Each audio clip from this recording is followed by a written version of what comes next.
How to add your hometown on Facebook mobile. Hello guys, in today's video I'm gonna show you how to add your hometown on Facebook mobile. First thing we're gonna do is go to Facebook.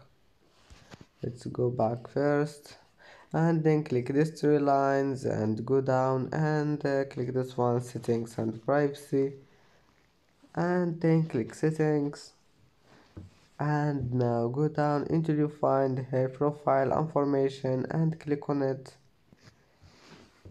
And now you will find here this one, places lived, and you will find hometown.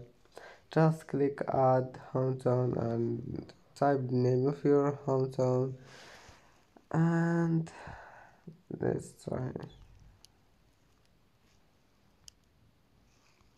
like this one and then save. And that's it for today's video. Don't forget like and subscribe, and see you in the next video.